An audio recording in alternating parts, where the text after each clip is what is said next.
Bezrat Hashem, la paracha cette semaine, parachat Balak. Balak, c'était c'est un des hommes qui a mérité qu'une toute une paracha s'appelle sur son nom. Il n'y a pas beaucoup. Il y a Noach, ça, il y a Pinhas, il y a Hayesara, Korach. Et là, Balak, il n'est même pas juif. Il a eu le mérite d'avoir une paracha sur son nom. Pourquoi cela? Bon, une des raisons, à la fin, il a engagé quelqu'un pour maudire le peuple juif, mais comme il a fait tout pour Hachem, à la fin, il aura le mérite d'avoir Ruth qui va sortir de ses descendances. Ruth qui va se convertir, il va donner naissance à David Amelech, va sortir de Balak. Alors ça, c'est un de ce mérite. Mais un autre mérite, disent Chachamim, parce que Balak il avait une haine contre le peuple juif. Mais c'était une haine ouverte. C'est pas une haine cachée. Il y en a qui n'aiment pas le peuple juif, mais ils le cachent. Ils se montrent comme de gens qui aiment, mais ils jouent la politique. Lui, il jouait pas la politique. Il disait en face tout ce qu'il a besoin de faire, et c'est pour ça que dans la paracha, il est parti engager le prophète des nations du monde qui s'appelait Bil'am, et là, puisqu'il était honnête, et il faisait ça ouvertement, il n'a pas caché ce qu'il voulait faire, dans ce cas, la paracha a été appelée après son nom. On trouve dans la paracha que Bil'am, qui a été engagé par Balak, il a haïssé le peuple juif plus que Balak. Balak l'a engagé, mais Bil'am a haïssé plus que Balak. Et pourquoi cela? Apparemment, on dit que l'Okam Israël qui est Moshe Od. En âme Israël, il n'y aura jamais quelqu'un comme Moshe Rabbeinu. Mais le Talmud nous dit, en âme Israël, dans le peuple d'Israël, il n'y aura jamais quelqu'un comme Moshe Rabbeinu. Mais les nations du monde avaient quelqu'un à l'auteur au niveau de Moshe Rabbeinu, qui est Bil'am. C'est pour ça que Balak, quand il voulait faire la guerre contre Am Israël, il savait qu'une guerre des armes ou une guerre physique ne servira pas. Il a vu comment tous les ennemis d'Am Israël tombaient comme des mouches devant le peuple d'Israël. Ça veut dire qu'ils ont une force qui n'est pas naturelle. Alors il a cherché, il a demandé au peuple de Midian, là où Moshe a grandi 60 ans, après qu'il s'est sauvé de la maison de Pharaon, il s'est trouvé dans le désert, dans le pays de Midian, et il a grandi 60 ans chez son beau-père, Yitro. Alors il a demandé aux gens de Midian, est-ce que vous savez c'est quoi la force de Moshe Rabbeinu? Et ils ont tous dit que la force de Moshe Rabbeinu c'est par la prière. Dans ce cas, dit Balak, il me faudra un homme qui est fort par sa bouche, pas par sa force physique, parce que ça ne sert à rien. Et là, il est parti engager le prophète de nation du monde à l'époque, qui était Bil'am. Il lui dit, tu vas leur mal dire un peu, rien que pour les enlever de moi, qu'ils fassent un détour. Ils veulent rentrer en Israël, ça ne me dérange pas, mais je ne veux pas qu'ils passent par mon pays, qu'ils fassent un petit détour. Et là, Bil'am va chercher de maudire, anéantir complètement le peuple juif. Et pourquoi cette haine? Qu'est-ce qu'on a fait à Bil'am? On ne lui a rien fait. Qu'est-ce qu'on a fait à Bil'am?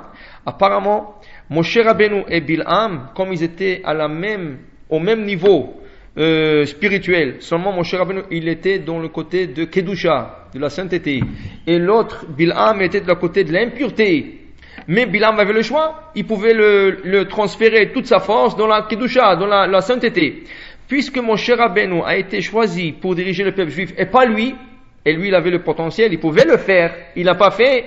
Alors une fois que Moshe a été choisi, lui il a été mis de côté, dans ce cas il a utilisé toute sa force d'aller de l'autre côté, qui est la force du mal, et là il va essayer de toute sa force de venir et de maudire le peuple juif, malgré qu'Akadosh Baruch Hu a eu pitié sur lui, et chaque fois il a essayé de l'arrêter, et lui dire c'est pas bien qu'est-ce que tu es en train de faire, ne va pas, et lui il a continuellement essayé, au point que la Gemara dit que Bederech Shadam Roselelech, dans le chemin qu'un homme veut se diriger, on le dirige, on lui laisse partir.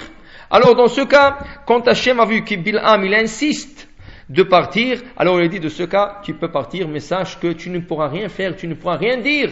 Tout ce que je te dirai, c'est ça que tu vas le dire. Et là, il est parti, et à 3 reprises, qui a essayé de maudire le peuple juif, toutes ces malédictions sont tournées en de grandes bénédictions. On dit, pour donner un exemple de la haine de Bil'am, qui était une haine ouverte. Comme on a dit, Balak ou Bil'am, ils avaient une haine ouverte. Et comme on a dit, c'était une question de jalousie de Moshe Rabbeinu. Il y avait une fois, le président de la compagnie Ford, ceux qui fabriquent les voitures Ford. Et il y a une époque où il n'y avait pas encore l'air conditionné dans une voiture. Et là, il y avait trois frères juifs, qui ont inventé l'air conditionné dans une voiture, pour la première fois. Et ils voulaient lui montrer à Monsieur Ford comment ça marche, pour lui vendre l'idée. Alors qu'est-ce qu'ils ont fait? Ils ont pris une voiture qui a été stationnée au soleil, elle était brûlante à l'intérieur, ils lui ont emmené, ils lui ont dit, s'il vous plaît, venez avec nous, on va rentrer dans cette voiture. Lui, il a refusé, il a dit, je ne rentre pas dans une voiture comme ça, on peut étouffer de chaleur. Il dit, s'il vous plaît, rentrez, on a besoin de vous montrer quelque chose. Ils sont rentrés dans la voiture qui était étouffante, et là, ils ont fermé toutes les portes, toutes les fenêtres, ils ont mis l'air conditionné en marche. Et là, en quelques minutes, toute la voiture s'est rafraîchie.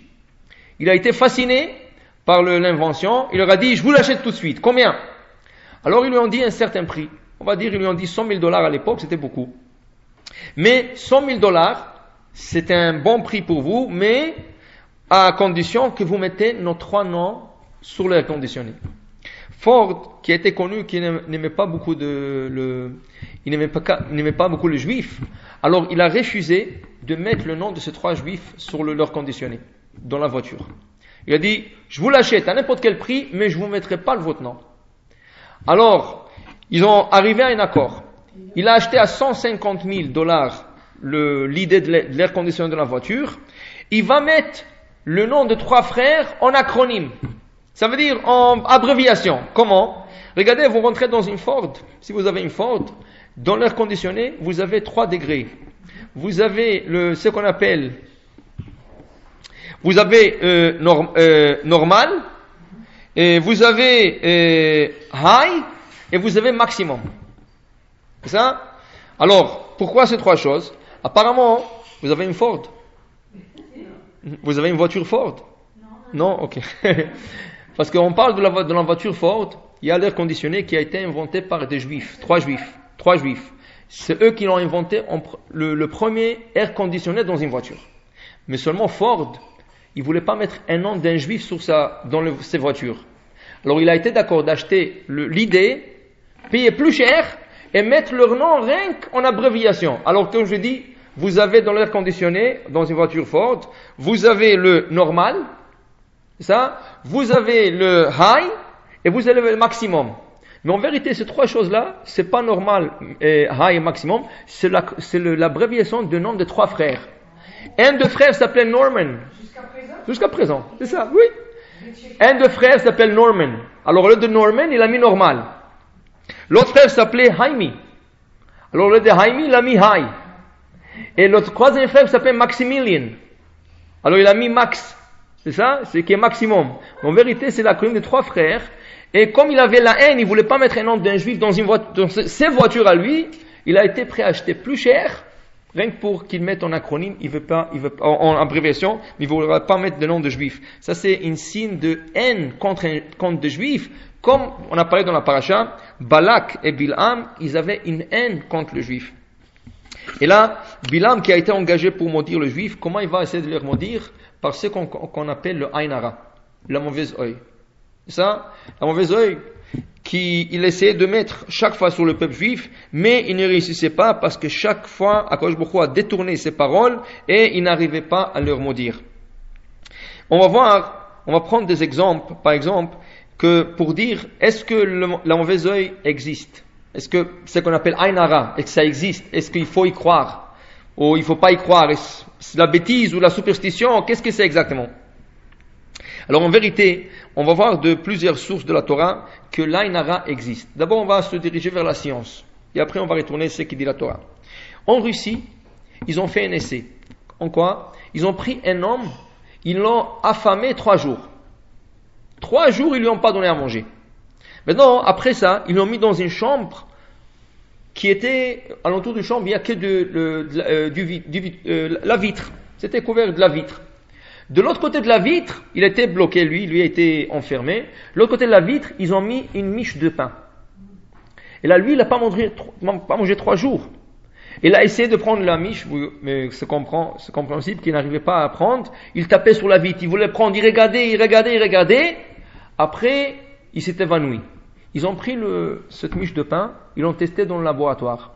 Ils ont trouvé que cette miche de pain était pleine de poison. Pourquoi? Parce que cet homme qui voulait cette miche de pain, il n'arrivait pas, il mettait l'Ain Hara la mauvaise œil dans cette miche parce qu'il voulait tellement, il y avait une mauvaise émission qui sortait de ses yeux dans la miche de pain. Il dit, celui qui aurait mangé cette miche de pain serait mort du poison. Ça, c'est une recherche qui a été faite en Russie. À part ça, il y a une autre recherche qui a été faite sur l'autruche. L'autruche, elle a un grand œuf. Ça, c'est un grand œuf. Apparemment, comment l'œuf, ça veut dire comment le petit qui se trouve dans l'œuf sort, sa mère, l'autruche, regarde l'œuf. Il y a une certaine émission qui sort de ses yeux, dans l'œuf, et ça chauffe ou ça fait quelque chose, jusqu'à ce que l'œuf éclate et le petit sort. Apparemment, si quelqu'un passe, au moment qu'elle regarde l'œuf, il passe au milieu, elle est prête à le tuer.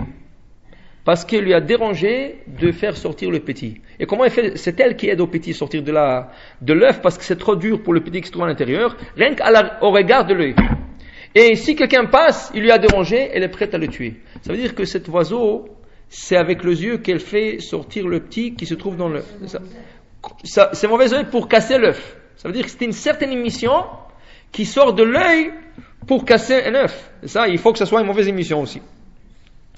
Aussi, le grand Alexandre, il est écrit dans le Talmud, il a fait un voyage, et dans un des forêts, il a rencontré des animaux qu'il n'a jamais vus dans sa vie. Et le visage était méchant. Il avait avec lui des miroirs. Il a mis les miroirs en face de ces animaux et ils sont tous morts. Qu'est-ce qui est arrivé? Ils ont trouvé que ces animaux avaient la mauvaise œil. Rien qu'en le regardant à quelqu'un, il lui mettait la mauvaise œil. Et en se regardant dans le miroir, il s'est tué. Pour dire que ça c'est déjà dans le Talmud, c'est écrit combien la mauvaise œil c'est dangereux. C'est ça. Maintenant, le Chazonish, il disait, même des parents, il faut qu'ils fassent attention avec leurs enfants. Par exemple, tu as un bébé. Toujours tu dis, tu es beau, tu es ça, tu peux lui donner un ara des fois. Alors le Chazonish disait, avant de regarder le bébé, il faut regarder au ciel, et après regarder le bébé.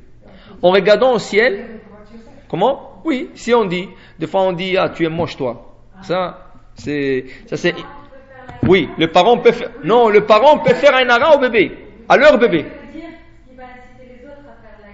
Non, le parent eux-mêmes, s'ils sont seuls avec le bébé, ils peuvent lui donner un ara aussi des fois. Oui, mais des fois on regarde quelque chose, on a envie, on dit, tu es beau et tout ça. C'est vrai, mais de dire quelque chose est trop beau, aussi peut donner un ara. Un ara, c'est pas nécessairement rien que le mauvais. Quand tu dis quelque chose est très très bon, juste comme ça, tu peux donner aussi un ara par ça aussi. Alors pour dire qu'il faut faire attention, même pour soi-même, de ne pas se donner un ara. On trouve dans la bénédiction que Yaakov va donner aux 12 tribus, la bracha de Yosef va être Ben Porat Yosef, Ben Porat Ale Ain. Yosef, il a la bénédiction que l'Ain Hara ne s'attrape pas ni sur lui, ni sur ses enfants. Sur lui, pourquoi pas? Apparemment, dit le Rashi dans un des passages de la Torah, dit Rashi, quand la première fois que Yaakov, il rencontre son frère Esav, après 22 ans que les deux ne sont pas vus, Yaakov a dû présenter sa famille à son frère Esav qui n'a pas connu sa famille encore. Maintenant, Yosef, qui était à l'époque le fils unique de Rachel, et Rachel était très belle, il voulait pas qu'Esav regarde sa mère et lui met la inara. Qu'est-ce qu'il a fait Yosef? Il s'est mis devant sa mère, il a essayé de cacher sa mère. Pour que Esav ne regarde pas sa mère. Alors quand il a vu ça, Yaakov, il lui a donné la bracha, Ben Porat Yosef, Ben Porat Anaïn, toi tu n'auras jamais la inara. Non seulement toi, aussi tes enfants. Les enfants de Yosef ont été bénis comme des poissons. Vidgou larov, ils vont se multiplier comme le poisson. Sur terre, ils vont se multiplier. On trouve dans les tribus, quand on regarde le nombre des tribus, dans le livre de Bamidbar, on trouve que la tribu de Ephraïm, ils n'étaient pas nombreux. C'était un des plus peu tribus dans l'arme Israël. Mais c'est quand ils sont rentrés en Israël, ils se sont multipliés d'une manière non normale, au point que Yoshua les a conseillés, vous voulez vivre longtemps? Allez-y vivre dans les forêts, pour qu'on ne vous voit pas quand vous êtes multipliés d'une façon non normale en rentrant en Israël. Il leur a donné un conseil, rentrer dans la forêt pour qu'on ne vous mette pas la inara. Déjà, on voit dans la Torah que là, et les prophètes, que la inara, ça existe. Une autre histoire dans le Zohar, c'est ça. On va parler, mais rien que donner d'abord les exemples d'Ainara. Dans le Zohar, c'est écrit qu'il y avait deux grands rabbins qui étaient en route, et en route, ils sont passés par la maison d'un de leurs collègues du Zohar. Ils sont rentrés à la maison, leur collègue n'était pas à la maison, la femme les a dit, s'il vous plaît, rentrez, il va pas tarder de rentrer, voilà mon fils, il est là. Elle a dit au petit, à son fils, va recevoir la beracha de ce deux grands rabbins. Quand ils ont vu le petit, ils lui ont dit, quel âge tu as? Il leur a dit 5. Mais il leur ajoute, je vous dis pas 5 pour l'Ainara, j'ai vraiment 5 ans. Ça veut dire que deux fois, à quelqu'un, tu as 6 ans ou 7 ans, tu dis à quelqu'un, quel âge tu as? C'est ça? Ou combien d'enfants tu as? Tu as 4 enfants, tu lui dis 5. Rien que pour lui faire 5. C'est ça? Alors, le petit leur a dit, écoutez, j'ai 5 ans, mais j'ai vraiment 5 ans. Je vous dis pas 5 pour l'Ainara, je vous dis 5 parce que vraiment j'ai 5 ans. Déjà dans le Zohar, encore on a une source pour l'Ainara. Et une autre chose qui est rapportée, c'est écrit que Abaye, un de talmudistes, est rentré dans un cimetière et il a dit quelque chose dans le cimetière, il a trouvé que 90% de gens, ou 99% de gens, meurent d'Ainara. Il a dit, c'est la plus grande maladie, c'est l'Ainara. C'est ça? Alors, ça veut dire que l'Ainara existe. Mais qu'est-ce qu'il faut faire pour l'Ainara? Ça veut dire comment on peut éviter? C'est pas quelque chose qu'on peut éviter, mais il y a certaines choses. D'abord, l'Ainara existe, on croit, mais il faut pas trop y croire. Il faut pas être trop superstitieux. Si tu crois trop, alors tu vas te protéger d'une certaine façon, mais à un certain moment tu pourras plus te protéger, et là l'Ainara cherche à s'attraper sur toi. C'est quand tu montres l'Avdil et l'Efafté Avdalot, et la différence, si tu montes à un chien, tu as peur de lui, c'est là qu'il t'attaque. Mais quand tu montes, tu n'as pas peur, il va aboyer un peu, il va te laisser tranquille. La même chose. Si tu montes à l'Ainara, aux forces de l'Ainara, tu as peur, elle va chercher de toutes les manières de s'accrocher sur toi. Mais si tu fais attention, et tu fais pas trop attention, et trop de superstitions, toutes sortes de choses, comme les gens qui se faisaient le bhor, et toutes sortes des herbes et tout ça, ça c'est de la avodah zara, c'est écrit. C'est écrit. Ces gens-là qui mettent dans la maison des fers à cheval. On va expliquer. Oui, le 5 existe, on va expliquer tout de suite. Mais les herbes, le bhor, c'est ça, le bhor c'est de la c'est plus que superstition. C'est une forme d'idolâtrie. Ça, c'est les goïms qui ont inventé ça. On n'a pas le droit de le faire, on n'a pas le droit du tout de le faire. Il y a des choses qui peuvent servir contre Aïnara. Par exemple, des herbes. On parle des herbes. Si on prend le 11 encens de la Kétoret, un des encens, c'est le clou de girofle. Le clou de girofle. Si quelqu'un vraiment veut enlever un mauvais esprit de la maison où il sent qu'il y a trop d'Aïnara sur lui, il peut prendre une marmite, mettre de l'eau, mettre des clous de girofle à bouillir, et laisser évaporer le clou de girofle. Ça va faire toute une odeur, et le clou de girofle, c'est un des 11 encens de la Kétoret qui s'appelle Tziporen. La Tziporen, c'est le clou de girofle. Elle a la force d'enlever Aïnara. Ça, oui, parce que ça, c'est dans la Torah. Mais le pror et tous les herbes et tout ça, c'est pas bon. Maintenant, le Hamsa, le 5, ça aussi, apparemment, c'est de notre Torah. Où le Rav Ben Ishraï l'emmène que Eliezer, serviteur d'Abraham, quand il est parti chercher la femme pour Yitzhak, son maître, il était à Haran. Il a trouvé Rivka. Il a fait toutes sortes, il a deviné que la femme qui va lui donner à boire à lui, à ses chameaux, ça va être la femme d'Yitzhak. À la fin, il a trouvé Rivka. C'est écrit là-bas dans la Torah, Ve'aish mishta'ela. L'homme était bouche bée. Il était bouche bée de comment, il vient de terminer de parler à Hachem, et tout de suite la fille se présentait exactement avec tous les signes qu'il a donnés. Le Rav Ben Ishraï emmène le Rav Frida, qu'il dit le mot mishtahe, il était bouche bée, ou il était stupifié, c'est ça? Il dit que si on prend ce mot, le divise en deux, sam, he, il lui a mis le 5. C'est quoi le 5? Le hamsa. Il avait peur que lui, dans l'Aïnara à Rivka, lui a mis le 5, il a mis la hamsa. Et de là, le Rav Ben Ishraï dit, la hamsa, le paume de la main de la hamsa, ça empêche l'Aïnara. Ça peut empêcher l'Aïnara. Ça veut dire que ça existe, et on y croit, que ça empêche l'Aïnara, et ça c'est une des choses. Mais le fer à cheval, c'est ça, tout le sort de poissons, tout ça, les gens qui égorgent des poissons, tout ça, ça c'est déjà, ça devient trop superstitieux, c'est ça? Surtout qu'on a expliqué le dernier cours, le bandeau rouge qu'ils emmènent aujourd'hui c'est tourné un business, ce n'est plus la vraie ségoula. La vraie ségoula de ce bandeau rouge a commencé par une ségoula de prendre le bandeau qui est fait en laine, des fils de laine, aller sur le tombeau de Rachel Imenu, c'est ça, Rachel notre matriarche, tourner le tombeau cette fois, faire des prières, et là le bracelet, là le petit fil qui en fait son bracelet, il est ségoula pour Ainara. Mais qui c'est qui va aujourd'hui à Hebron? Là où Shrem, là-bas où Rachel est tombée, personne. Alors là, ça, les gens ont commencé à faire ça sur deux autres sadikim.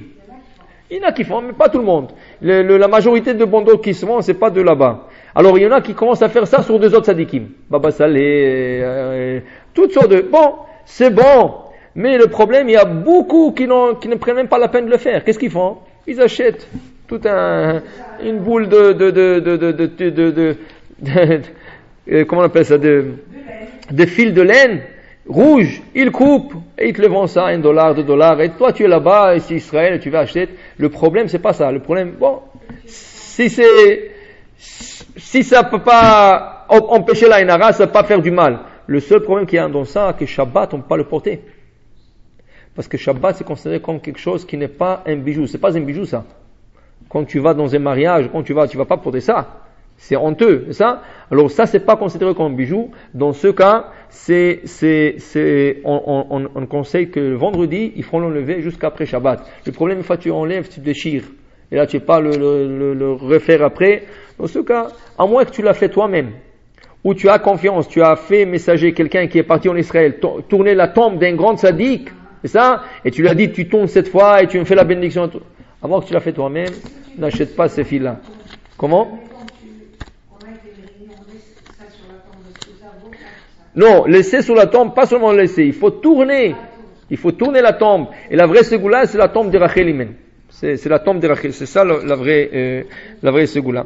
Pour dire, voilà, il y a deux... Oui, entouré 7 fois.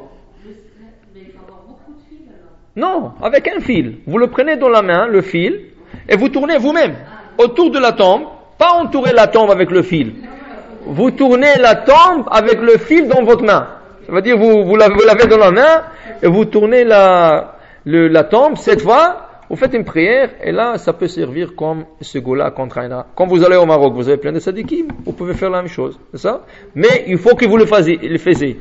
Si vous l'achetez comme ça, c'est pas sûr, il faut prier, bien sûr qu'il faut prier ça. Mais quand même, j'aurais pas conseillé porter sa Shabbat que celui qui a été emmené sur la tombe de Rachel Imenu, qui est la vraie ségoula. C'est ça la vraie ségoula. Oui, allez-y. Ok, alors, bientôt. Mais regardez, il y a encore, pour vous montrer que l'Ainara existe, c'est écrit que tout celui qui est né dans le mois de Hadar, l'Ainara ne s'attrape pas sur lui. L'Ainara ne s'attrape pas sur quelqu'un qui est né dans le mois de Hadar. Hadar, c'est le mois de Purim. Tout celui, pas Purim, tout le mois de Hadar. Alors vous n'avez pas l'Ainara qui s'attrape, c'est ça? On voit ça dans la Torah, dans un passage que Amalek, ils sont venus attaquer Am Israël. Là, ils étaient des sorciers. Ils faisaient toutes sortes de sorcelleries au milieu de cette guerre. C'était pas une guerre normale. Là, Moshe Rabbeinu, il dit à son disciple Yoshua, Bechar lanu anashim, choisis-nous des hommes. Qu'est-ce que ça veut dire choisir des hommes? Les soldats, c'est des soldats, c'est toujours. Il y a des soldats qui sont prêts pour faire la guerre, tu le prends, tu l'emmènes. Il fallait dire, Kach lecha anashim, prends pour toi des soldats, des hommes qui vont faire la guerre. Mais on dit Bechar, choisis. Rachid dit, qu'est-ce qu'il y avait à choisir dans cette guerre? Il lui a dit, tu vas choisir tous ceux-là qui sont nés le mois de Hadar. Que la sorcellerie et l'Ainara ne s'attrapent pas sur eux. C'est le seul qui pourront faire la guerre contre Amalek. Parce que sinon, c'est une guerre perdue. Tu ne pourras pas se battre contre ce gens-là, parce qu'ils étaient en train de faire toute sorcellerie au milieu de la guerre. Alors il a dit, choisis des hommes, comme ça tu pourras faire la guerre contre eux. Et c'est comme ça, il a choisi des hommes, et il a pu affaiblir et chasser Amalek de Am Israël. Pour dire que dans plusieurs sources de la Torah, on voit que l'Ainara, oui, ça existe. Ça existe, c'est une de force du côté de la course de mal, qui existe, mais il ne faut pas trop y croire. Il faut se protéger, il faut faire attention. Comme on dit, il ne faut pas trop se montrer. Si tu as le choix d'acheter un habit, d'acheter une voiture, n'achète pas une couleur trop flashy. Parce que si c'est une couleur trop flashante, comme ça, aux yeux des gens, ils vont que parler de toi. Et là, tu as un risque qu'ils te mettent Aïn Hara. Et on a dit, des fois, c'est même la famille. Même pas besoin que les gens de l'extérieur. Mais des fois, la famille même. Et toi-même, tu peux te donner Aïn Hara toi-même. Alors, une personne, il faut qu'elle soit très discrète. Tout ce qu'on en fait, il faut le faire discrètement. Pas besoin de se montrer, tout ça. Parce qu'après, Chad Shalom, comme la Gemara dit, tu veux vivre? Fais-toi comme un mort. Tu veux mourir? Vis. Qui veut dire? Tu veux vivre longtemps? Fais-toi comme un mort. Sois discret. Ne sois pas trop arrogant, ne sois pas trop te montrer dans la société, parce que là, ils vont te mettre à l'ara, et là, tu es sûr que tu vas mourir avant ton temps, Chad Shalom. Mais tu veux vivre, et tu veux mourir? Vis. Fais la vie, fais-la comme tu veux, habille-toi à des couleurs que tu veux, porte tout ce que tu veux, montre-toi comme tu veux, mais là, tu raccourcis ta vie parce qu'on a dit que 99% meurent d'Aïn Hara, pour dire qu'il faut faire attention. Vas-y. Est-ce que c'est seulement pour le juif? Non, même un goy. Dans la paracha, celui qui est venu mettre l'Aïn Hara, oui, celui qui est venu mettre l'Aïn Hara aux juifs dans la paracha, c'est Bil'am, qui n'était pas juif. Ça veut dire que ça existe de deux côtés. C'est quelque chose qui se trouve, c'est une mauvaise émission qui se trouve dans le corps de la personne, au niveau des yeux. Un juif ou un non-juif, c'est la même chose. Ça veut dire que dans la paracha, l'exemple qu'on a donné dans la paracha, c'est Bil'am, qui à 3 reprises est venu mettre l'Aïn Hara au peuple juif. Moi j'entendais dire comme quoi, si on fait une mitzvah, par exemple, on a une très belle voiture, si on ramène un rabbin avec dans notre voiture, on peut garder la voiture. Oui, c'est sûr, mais la couleur. Si tu achètes une voiture jaune comme ça, florissante comme ça, et que chaque fois que tu passes dans la rue, les gens voient ça, ah, regarde. Alors pourquoi faire? Tu achètes une couleur normale. Je sais, tu fais une mitzvah, tu es protégé ce mois-là, mais après le mois d'après, ou le semaine d'après, c'est dangereux. Ça a répondu à ta question pour le... Ça veut dire que l'Aïn Hara, c'est pas seulement pour des juifs, c'est aussi pour des non-juifs, c'est pour tout le monde. C'est pour tout. Comment? Sucre pour Aïn Hara. Si vous mettez du sucre et ils vont mettre du sel.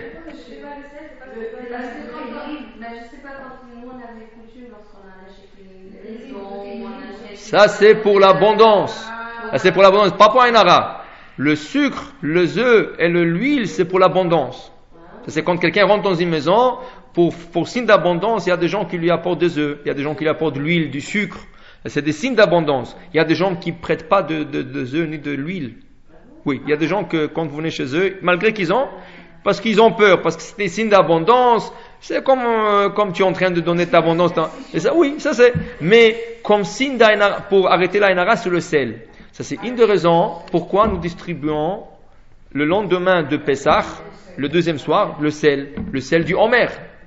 Le sel du Homer, il protège d'Aïn Hara. C'est ça? Comment? Parce que le sel, il était toujours sur l'autel. Et le sel, il a cette force de procéder. Il y a des choses qu'on ne demande pas. Ils ont cette force d'aller contre l'Aïn Hara. Pourquoi les clous de girofle? Qu'est-ce qu'il y a? On ne sait pas. Ils ont, c'est des ségoulottes, c'est des amulettes. Pour empêcher, il y a chaque herbe, et là, sa fonction, il a ce qu'elle peut faire. Alors, le clou de girofle, le sel, c'est ça? Comment? Oui, le sel du Homer, mais la vraie ségoula du sel du Homer, c'est de prendre cette sel et compter chaque soir le compte du Homer 49 jours. Et si on compte, sans rater, si on compte 49 jours, le Homer avec le sel, apparemment, ce sel-là, vous pouvez le porter toute l'année, vous serez protégé d'Aïn Hara. Est-ce que notre alliance a aussi avec 1, 2... C'est ça, exactement. Comptez.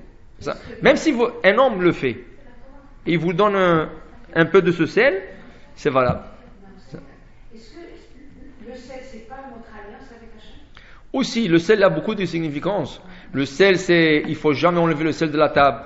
Parce que sur l'autel du Misbéach, il y avait toujours le sel. Et pourquoi le sel? Parce que le sel, c'était au moment de Bereshit, le deuxième jour de la création.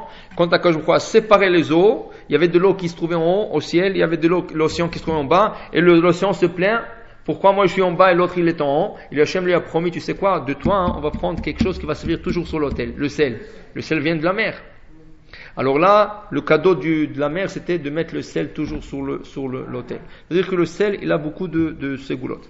Pour dire, en revenant au sujet, pour dire que la Inara existe, il faut faire attention, pas trop y croire, mais savoir qu'il faut se protéger, il faut être discret et faire attention qu'est-ce qu'on fait pour ne pas trop se montrer. Des fois on veut se montrer, mais il faut être humble, c'est ça, et ne pas chercher à se montrer parce que en se montrant, regardez les grands riches, le grand riche, si vous allez n'importe quel, le vrai grand riche, des fois que tu le regardes, tu as envie de lui donner la tzedaka. Des fois que tu regardes ces hommes-là, il y a de nouveaux riches. Tout celui qui est nouveau riche, tout de suite il veut se montrer, la voiture, la maison, les habits, tout, il veut, parce que il est tout nouveau, alors il veut montrer à tout le monde comme quoi. Mais là, tu es en train de te mettre dans un risque, que quelqu'un te met la inara, chas v'shalom. Alors fais attention, tu as eu à Akadosh Baruch Hu t'a donné un cadeau, vis, il faut profiter, oui, on ne te dit pas de ne pas profiter. Tu peux acheter la voiture que tu veux, on ne te dit pas. Fais attention rien qu'à la couleur. Les habits, il ne faut pas que ça soit des habits en soie flashy. Moi j'ai connu une fois quelqu'un, il portait chaque jour des chemises, chaque chemise $500 en soie. Mais il faut voir la couleur. Quand il rentrait, même s'il y avait l'obscurité dans la chambre, la chambre devenait éclairée avec la chemise. Et c'était un style. Baruch Hashem, Akadosh Baruch Hu lui a donné. Mais il faut faire attention. Qu'est-ce que... Si on se montre, on peut quand même se protéger. Alors il faudra mettre beaucoup de hamsa, il faudra mettre beaucoup de fil rouge, il faudra mettre beaucoup de choses, de sel. Pourquoi faire? Alors voilà, ça c'est la leçon de la paracha d'aujourd'hui, qu'une personne doit faire très attention à l'Ainara. Ça veut dire attention à l'Ainara, mais pas, et ça, on l'apprend d'Akadosh Baruch Hu qui a empêché à 3 reprises Bil'am, qui a essayé de mettre l'Ainara au peuple juif. À la fin, lui-même, il a été tué, parce qu'il a essayé de tuer des peuples juifs. Il a réussi de tuer 24 000 garçons juifs à la fin, par un conseil qu'il a donné aux Médianites et aux Moavites de lâcher leurs filles et faire l'adultère avec le garçon juif. À cause de cette histoire, 24 000 garçons sont morts, presque plus. Mais c'est Pinchas qui à la dernière minute a intervenu, qui a arrêté l'épidémie. Mais Balak Bil'am à la fin va être tué. Et comme on a dit au début du cours, Balak, il n'a pas fait méchamment. Il voulait se protéger seulement du peuple juif. Alors, puisqu'il n'a pas fait ça méchamment, il a fait 42 sacrifices pour Hachem. Il aura le mérite que de lui sortira Ruth à Moavia. Ça va être sa petite arrière-petite fille. Et elle va donner naissance au roi David. Parce qu'il n'a pas fait ses méchamment. Tandis que Bilam, qu'il a fait méchamment, pour une haine gratuite, voilà qu'à la fin il a été tué. Et le peuple d'Am Israël a été sauvé de son haine.